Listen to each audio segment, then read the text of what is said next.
Reporte 100.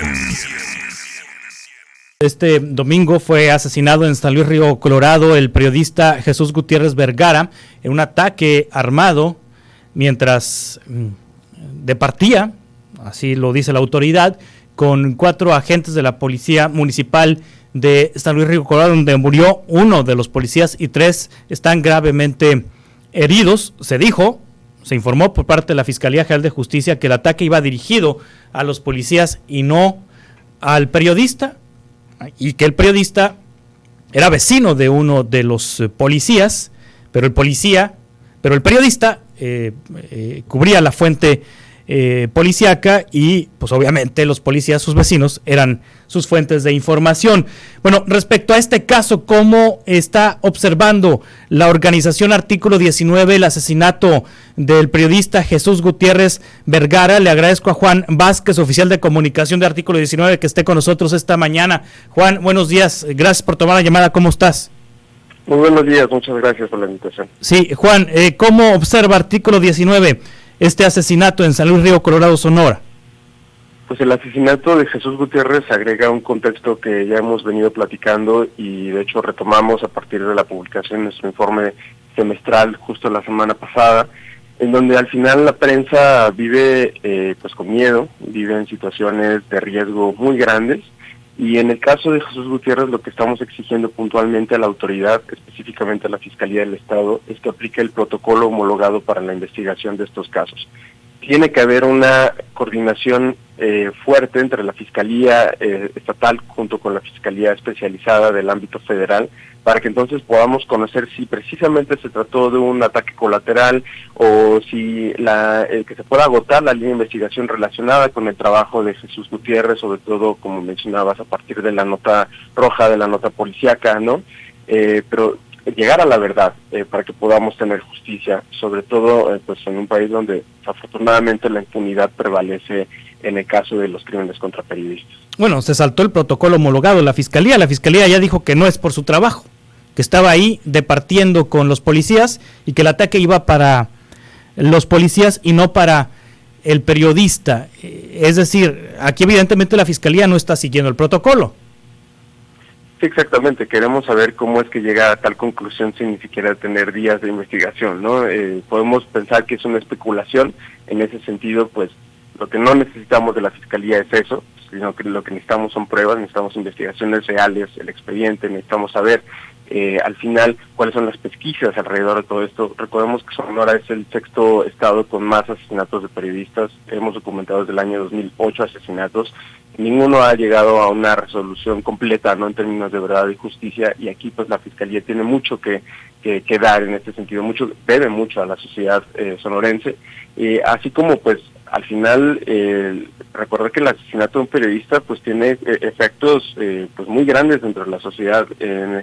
Pues en este caso, en el caso de Jesús Gutiérrez, Notiface pues cumplía una función muy concreta dentro de la comunidad, ¿no? Era bastante querido, bastante seguido, precisamente por la información que publicaba, ¿no? Al final el clima de violencia tal cual es el clima que muchos y muchas ciudadanas están buscando conocer día a día, pues precisamente para no ser víctimas de la propia violencia. Y en este sentido, cuando se mata un periodista, cuando se agrega un periodista que cubre nota policíaca, que cubre nota de corrupción, que cubre nota roja, pues al final la sociedad va dejando de saber información que es muy relevante para su día a día, y pues al final es información que no la podemos obtener de otra manera sino a través del periodismo. Sí, bueno, y si nos vamos al plano de las especulaciones, venimos de un contexto en San Luis Río Colorado en donde una semana antes policías municipales se atrincheraron en el Palacio Municipal para evitar que compañeros suyos fueran aprehendidos, compañeros suyos policías que están acusados de desaparición forzada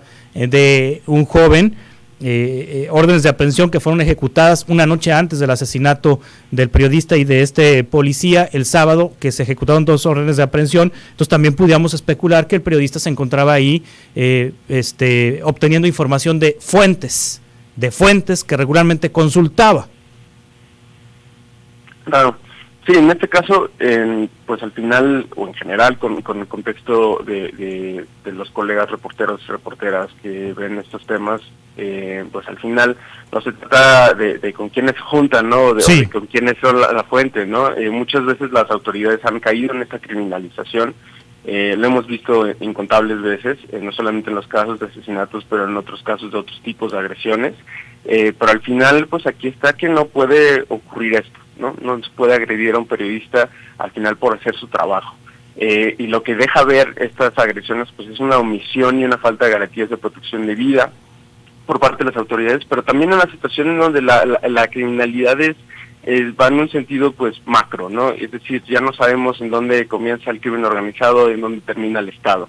Pero al mismo tiempo vemos cómo la complejidad de trabajar estos temas dentro del periodismo pues obliga a acercarte, ¿no? a estas personas, a estos posibles pues bueno, en cierto sentido con un riesgo muy fuerte, ¿no?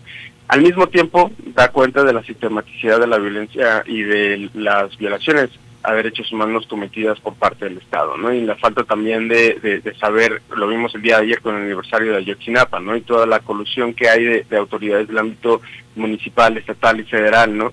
Y cómo es que el periodismo pues ha destapado eso, ¿no?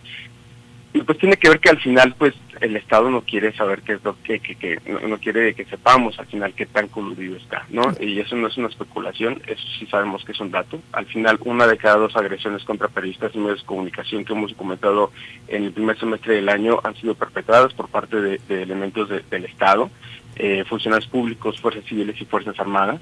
Y pues al final el Estado no se quiere investigar a sí mismo, ¿no? Por eso vemos estas especulaciones, por eso a veces nos quedamos con ellas, pero continuamos con esa exigencia, a pesar de que ya se haya dicho, ¿no? A pesar de que ya se haya sentenciado en términos de declaración, pero todavía el Estado tiene que cumplir con este trabajo y en este sentido es investigar debidamente. Sí, bueno, y habría que agregar que el fiscal de Sonora,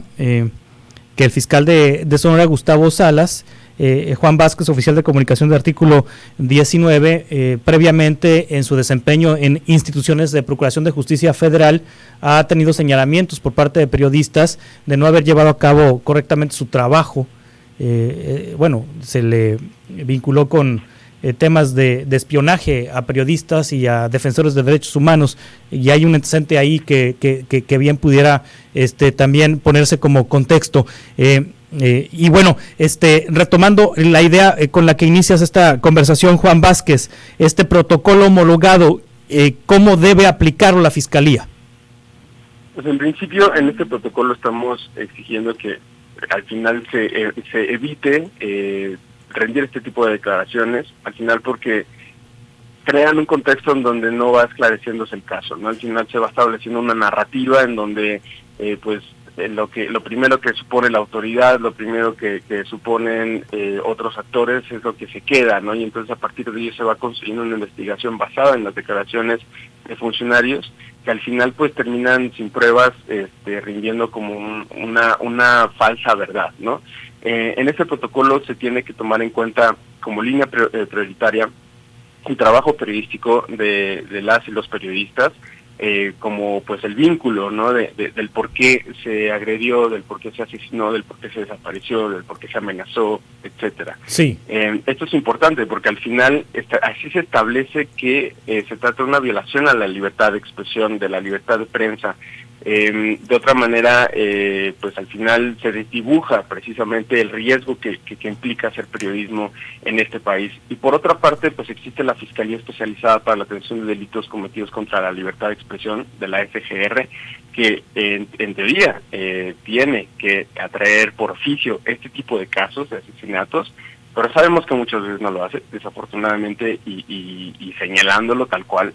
Hemos incluso en algunos casos, como el de Moisés Sánchez en Veracruz en 2015, en artículo 19 emitimos un amparo para que la propia Fiscalía pues atrajera el caso, ¿no? E investigara como tenía que ser, pero eso es lo que tiene que hacer la FEADLE, ¿no? Y en ese sentido también continuamos la exigencia hacia la Fiscalía. Si bien ha comenzado a activarse en el sentido de resolver los casos, aún así permanece un 97% de la impunidad, que es altísimo, ¿no? Al final, pues, pasar de un 98 a un 97 no podemos decir que es un gran avance, pero en ese sentido el protocolo homologado ve cómo las autoridades locales se tienen que coordinar junto con las autoridades federales. Por supuesto, eso en teoría, por supuesto es algo que muchas veces no pasa, pero tenemos que continuar exigiendo lo que está establecido, porque al final lo que se estableció dentro de este protocolo, detrás de todo esto hay una serie de protestas, hay una serie de exigencias por parte de los colegas, una lucha, ¿no? Precisamente por sus propios compañeros y compañeras asesinados y asesinadas, ¿no? Esto no hay que olvidarlo, no se da de gratis esto, y sin embargo la autoridad no lo quiere respetar. Entonces continuamos con la exigencia para que se pueda investigar, para llegar a la verdad y justicia en este caso, y de nuevo que se tome como prioritaria la línea de investigación relacionada con su trabajo. Protocolo que no debe ser desconocido por el fiscal Salas, porque ya fue el titular, fue fiscal especial para la atención de delitos electorales, fiscal especial para la atención de delitos cometidos en contra de la libertad de expresión. Muchas gracias, gracias Juan Vázquez por tomar esta llamada, estamos en contacto. Muchísimas gracias a ustedes por la invitación. Reporte 100.